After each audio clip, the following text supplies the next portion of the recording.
महाभारत युद्ध आरंभ होने के ठीक पहले भगवान श्री कृष्ण ने अर्जुन को जो उपदेश दिया वह श्रीमद्भगवद्गीता के नाम से प्रसिद्ध है। महाभारत के युद्ध के समय जब अर्जुन युद्ध करने से मना करते हैं तब श्री कृष्ण उन्हें उपदेश देते हैं और कर्म व धर्म के सच्चे ज्ञान से अवगत कराते हैं। श्री कृष्ण के इन्हीं उपदेशों को भगवत गीता नामक ग्रंथ में संकलित किया गया है। गीता में 18 अध्याय और 700 श्लोक हैं। यहाँ हम कुछ सबसे प्रसिद्ध भागवत गीता श्लोक और हिंदी में श्लोक का अर्थ भी शामिल करना चाहते हैं। गीता अर्जुन और उनके मार्गदर्शक और सारथी कृष्ण के बीच एक वार्तालाप की कथा संरचना में स्थापित है। पांडवों और कौरवों के बीच धर्म युद्ध की शुरुआत में अर्जुन हिंसा के बारे में नैतिक दुविधा और निराशा से भर जाता है और युद्ध अपने स्वयं के रिश्तेदारों के खिलाफ संघर्ष का कारण होगा। अर्जुन आश्चर्य करता है कि क्या उसे त्यागना चाहिए और कृष्ण के वकील की तलाश करनी चाहिए, जिनके जवाब और प्रवचन भगवद गीता का गठन करते हैं। कृष्ण ने अर्जुन को निस्वार्थ कर्म के माध्यम से धर्म का पालन करने के लिए अपने कर्तव्य का हवाला दिया।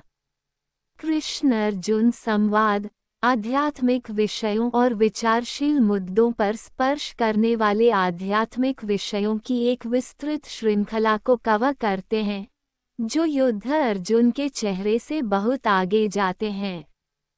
कृष्ण को मानव इतिहास का पहला प्रेरक वक्ता भी कहा जाता है।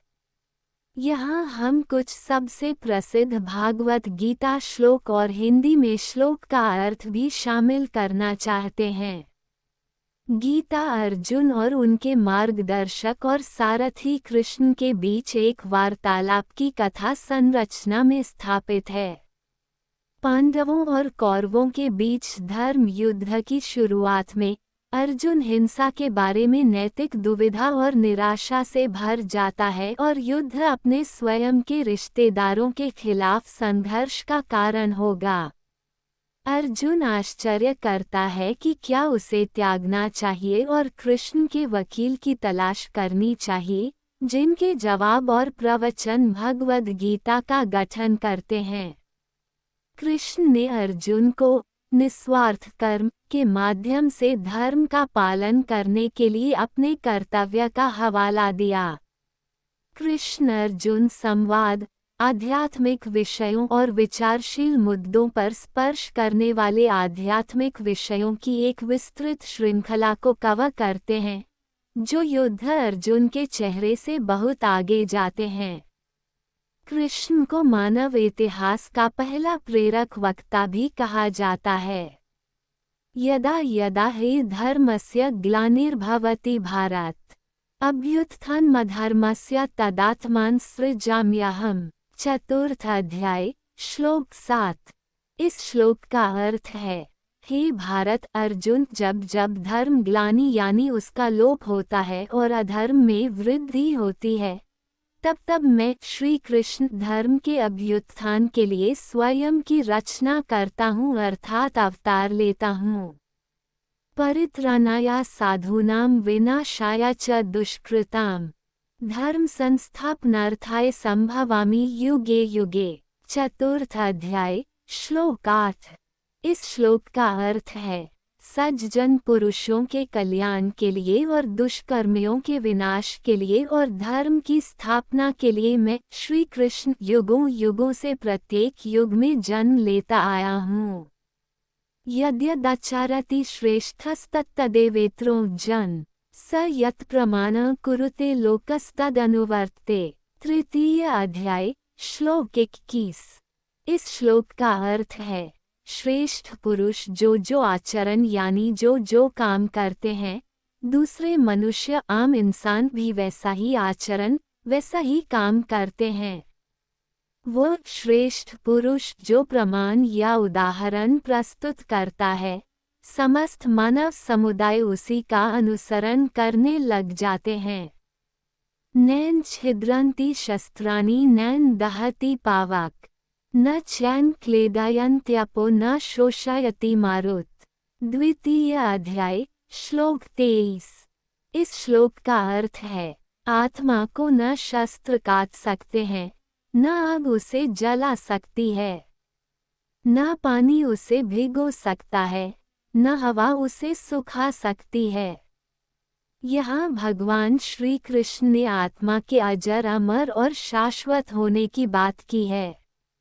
हतो वा प्राप्यसि स्वर्गम जित्वा वा भोक्ष्यसे महिम तस्मात् उत्तिष्ठ कौन्तेय युद्धाय कृतनिश्चय।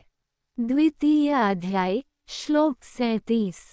इस श्लोक का अर्थ है, यदि तुम अर्जुन युद्ध में वीरगति को प्राप्त होते हो तो तुम्हें स्वर्ग मिलेगा, और यदि विजयी होते हो तो धरती का सुख को भोगोगे। इसलिए उठो हे कौन्तेय अर्जुन, और निश्चय करके युद्ध करो। यहाँ भगवान श्री कृष्ण ने वर्तमान कर्म के परिणाम की चर्चा की है।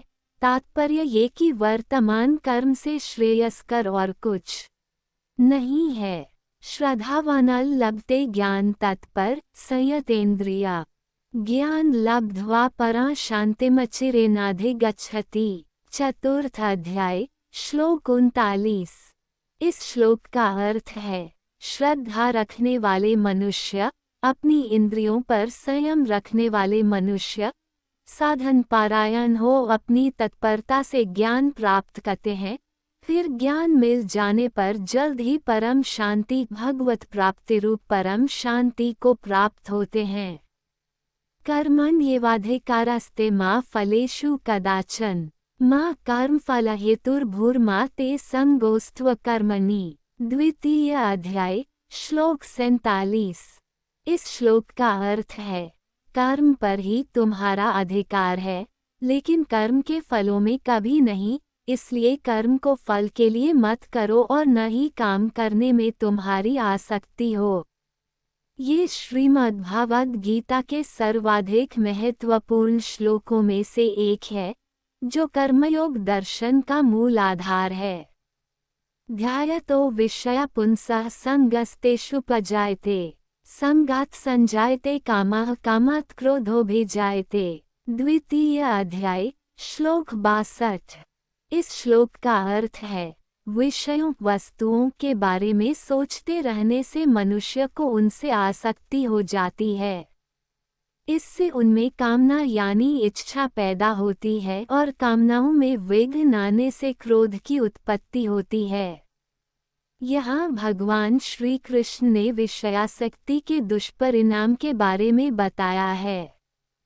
क्रोधाद् भवति समोह, समोहात् स्मृति विभ्रम, स्मृतिभ्रंशा बुद्धिनाशो, बुद्धिनाशात् प्रणश्यति। द्वितीय अध्याय श्लोक 63। इस श्लोक का अर्थ है, क्रोध से मनुष्य की मति मारी जाती है यानी मूढ़ हो जाती है, जिससे स्मृति भ्रमित हो जाती है। स्मृति भ्रम हो जाने से मनुष्य की बुद्धि नष्ट हो जाती है, और बुद्धि का नाश हो जाने पर मनुष्य खुद अपना ही का नाश कर बैठता है।